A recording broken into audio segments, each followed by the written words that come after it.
Welcome, dear students and subscriber to my channel Biology Life Science with Professor Rajkumar, Department of Biology, Adamji Gond Science College, Karachi. Students, today we are here, lecture number 5 for discussing the chapter number 6, Prokaryotes. और जब हम topic की बात करते हैं तो आज जो आपका जो स्पेशली जो टॉपिक है जिसके बारे में जो टाइटल है जिसके बारे में हम डिस्कस करेंगे, जिसको हम कहते हैं बैक्टीरियल इकोलॉजी एंड डाइवर्सिटी है। तो स्टूडेंट, अगर आप स्क्रीन को चेक करें तो आपके सामने हमने राइट डाउन किया हुआ है कि वेक्टर इकोलॉजी एंड डाइवर्सिटी। तो वेक्टर इकोलॉजी और डाइवर्सिटी की जब हम बात करते हैं तो नंबर 1 पे we have seen the earth is formed around the 4.5 billion years ago. जब हम अर्थ की फॉर्मेशन देखते हैं तो around the 4.5 billion years ago environmental condition were not so good for any living life when earth was evolved because the initially temperature was very high, volcanic activities releasing the gases and that create the atmosphere, and oxygen was almost unavailable here. तो उसमें अगर हम इन दोनों चीजों को देखें कि जब आपकी अर्थ की जो फॉर्मेशन हुई 4.5 बिलियन ईयर्स अगो, उस दौरान अगर हम देखें तो ये जो आपके पास जो कंडीशन थी, एनवायरमेंटल कंडीशन थी उस वक्त जब आपकी अर्थ की फॉर्मेशन हुई, तो ये इतनी गुड नहीं थी। किसके लिए? For the life, for the living organisms here, जानदारों के लिए अगर हम चेक करना चाहें तो ये it's not for the, it was not for the good here.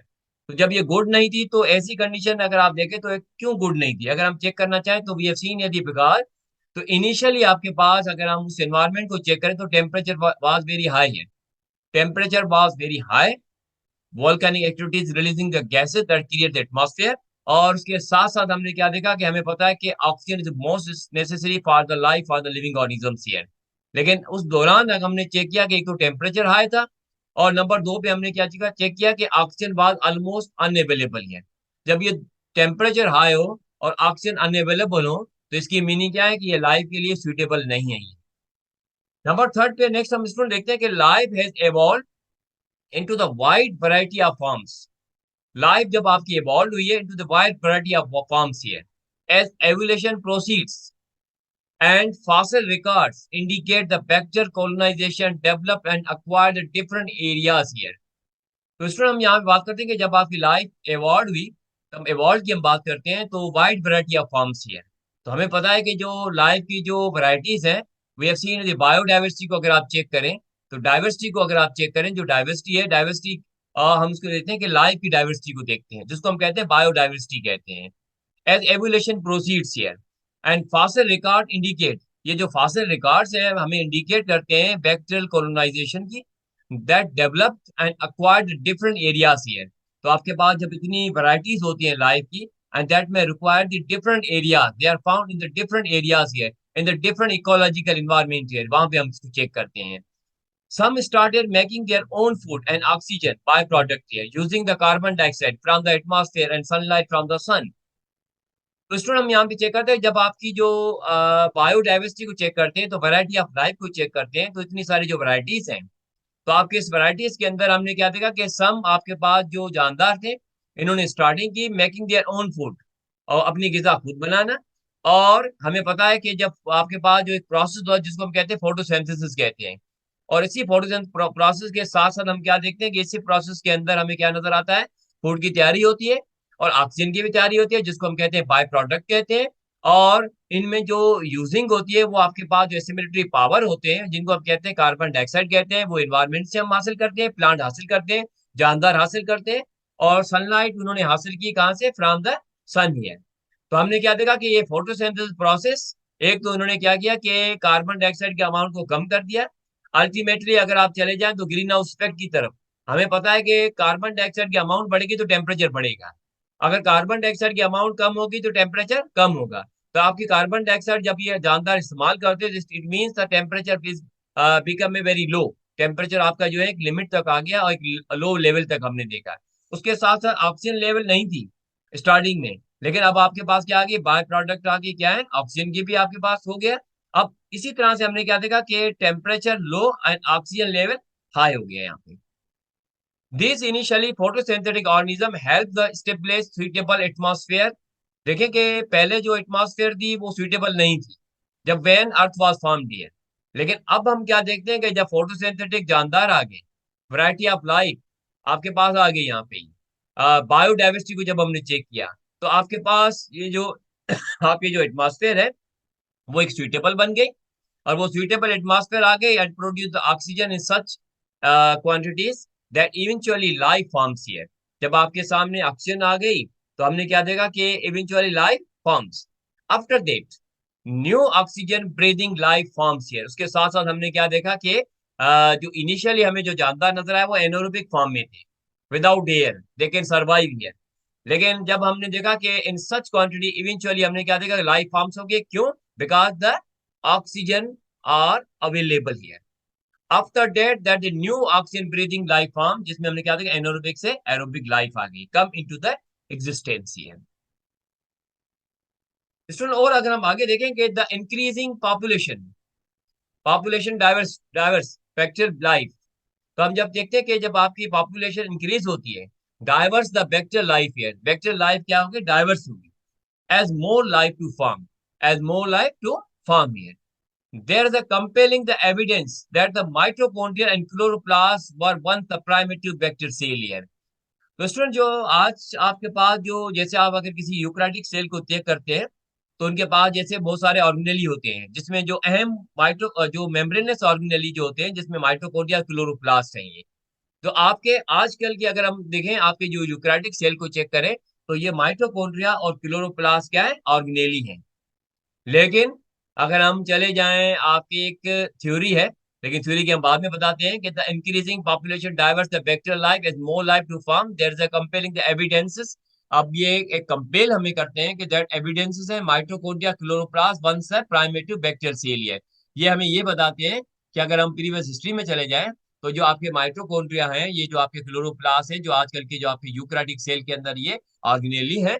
लेकिन अगर हम प्रीवियस हिस्ट्री में चले जाएं तो हम कहते हैं कि mitochondria and chloroplast were once the primitive bacterial cell, ये एक बैक्टीरियल सेल थे, ये primitive type of the bacterial cell थे।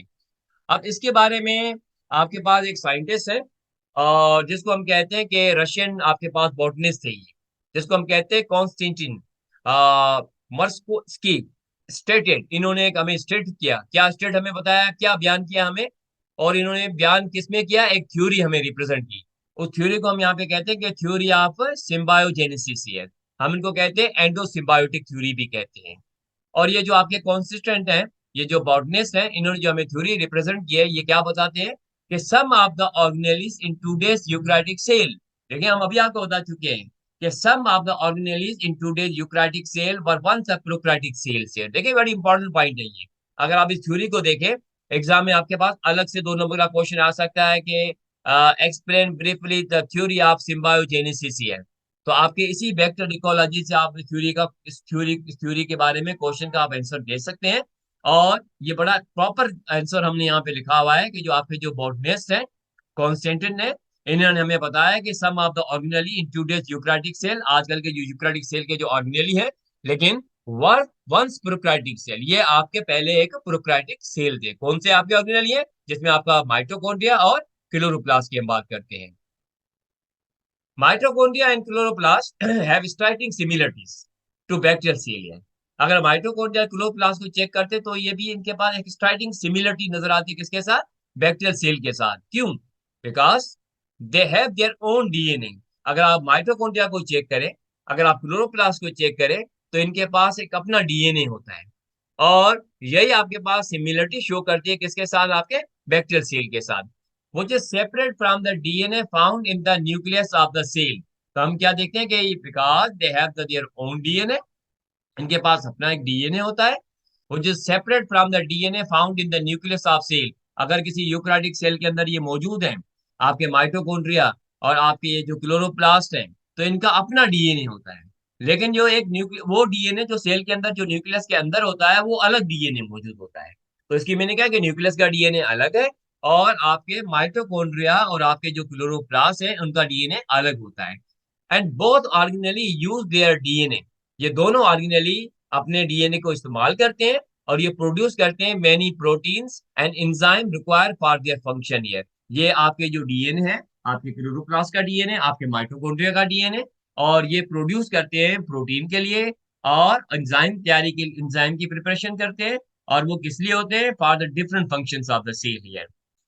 These two organelles also reproduce like the bacterial cells, ये जो दोनों ऑर्गेनेली हैं, आल्सो रिप्रोड्यूस करते हैं लाइक द बैक्टीरियल सेल की तरह ये रिप्रोड्यूस करते हैं और रिप्लिकेटिंग करते हैं their own DNA and directing their own division here. ये जो दोनों ऑर्गेनेली हैं, आपके ये दोनों ऑर्गेनेली जिसमें हम कहते हैं आपका माइटोकॉन्ड्रिया, आपका क्लोरोप्लास्ट, ये बैक्टीरियल सेल की तरह ये अपनी अपनी कॉपी खुद बनाते हैं और ये अपनी डिवीजन खुद करते हैं। तो इस तरह की कहानी हमें नजर आती है जिनको हम कहते हैं थ्योरी ऑफ सिम्बायोजेनेसिस कहते हैं।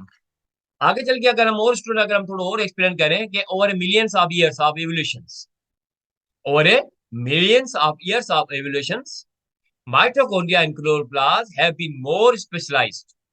आपकी जो mitochondria and chloroplasts क्या हैं, have been more specialized and today they cannot live outside the cell. तो आजकल ये हम क्या देखते हैं कि ये जो माइटोकॉन्ड्रिया और आपके पास जो ये क्लोरोप्लास्ट है, एक स्पेशलाइज फॉर्म में आ चुके हैं और ये सेल के बाहर नहीं रह सकते। इसीलिए आजकल आपके ये यूकैरियोटिक सेल के अंदर मौजूद है। Mitochondrial DNA, specially mitochondrial DNA की हम यहाँ बात करते हैं, आपको कोर्स कर दिया गया है। Mitochondrial DNA is inherited from the mother to child. हमें पता है कि जो डीएनए है, जो चाइल्ड के अंदर जो इनहेरिटेड होता है, तो हमने कहाँ से देखा है कि जो आपका स्पेशली जो माइटोकॉन्ड्रियल डीएनए है वो इनहेरिटेड होता है फ्रॉम मदर टू चाइल्ड है। और वी नो वेरी वेल कि जब आपके यहाँ पे मेल और फीमेल के गैमेट्स की जब फ्यूजन होती है, तो स्पर्म का जो न्यूक्लियस है that can fuse with the nucleus with of the egg cell here. तो एक सेल जो फीमेल का जो ओवम है, उनके अंदर बाकी जो ऑर्गेनेली होते हैं तो वो अपने कैरेक्टर को इनहेरिटेंट करते हैं, वो अपने डीएनए को इनहेरिटेंट करते हैं। और स्पेशली जो वो जो इनहेरिटेंट होते हैं मदर से इसके और to the child here, and it accumulate changes much more slowly, or that accumulate the changes much more slowly than other type of DNA. अगर हम दूसरे डीएनए को इससे कंपेयर करें तो ये भी कुछ चेंजेस अक्यूमुलेट करते हैं, लेकिन स्लोली हम यहाँ चेक करते हैं। Mitochondrial DNA has provided important clues about the evolutionary histories.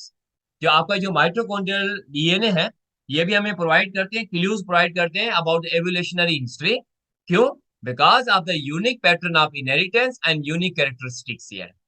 अब देखिए कि एग्जाम के अंदर रीजनिंग क्वेश्चन आते हैं कि कैसे आपका जो माइटोकॉन्ड्रिया है वो एवोल्यूशन हिस्ट्री में हेल्प करते हैं। हाउ माइटोकॉन्ड्रिया डीएनए प्रोवाइड यार help in the evolution history. इसका अगर आप देखें तो because of the unique pattern of inheritance, एक तो आपके पास जो डीएनए होता है, ये जो आपके जो माइटोकॉन्ड्रिया का जो डीएनए है, उनके पास एक यूनिक पैटर्न होता है इनहेरिटेंस का, और वो यूनिक कैरेक्टरिस्टिक इनके पास होती है, वो अलग है, डिस्टिंक्ट फॉर्म हमें नजर आती है। और हम दूसरों को कंपेयर करें तो उससे वो अलग नजर आती है। फॉर एग्जाम्पल अगर हम चेक करें, differences in mitochondrial DNA are examined. Mitochondrial DNA के डिफरेंसेस को अगर हम चेक करें to estimate how closely related the one species to another here, कि आपके पास एक स्पीशीज दूसरे स्पीशीज से कैसे रिलेटेड है, ये हम चेक कर सकते हैं। किस बेसिस पे कर सकते हैं? ऑन द माइटोकॉन्ड्रियल डीएनए को अगर हम उसके डिफरेंसेस को हम एग्जामाइन करें यहाँ पे। ये तो स्टूडेंट ये तो हमने बात की कि आपकी जो बैक्टीरियल इकोलॉजी, और उसके साथ साथ हमने आज आपकी बात की यहाँ पे बैक्टीरियल डाइवर्सिटी की हमने बात की है आपके इसी लेक्चर नंबर 5 के अंदर, और जिसको हम कहते हैं बैक्टीरियल इकोलॉजी एंड डाइवर्सिटी कहते हैं। तो students, I hope you understood. If you have any questions about this topic, so comment down, ask the question. I will try to reply to everyone in my last lecture of this chapter. Don't forget to like, share, comment, and subscribe to my YouTube channel. Thanks, students.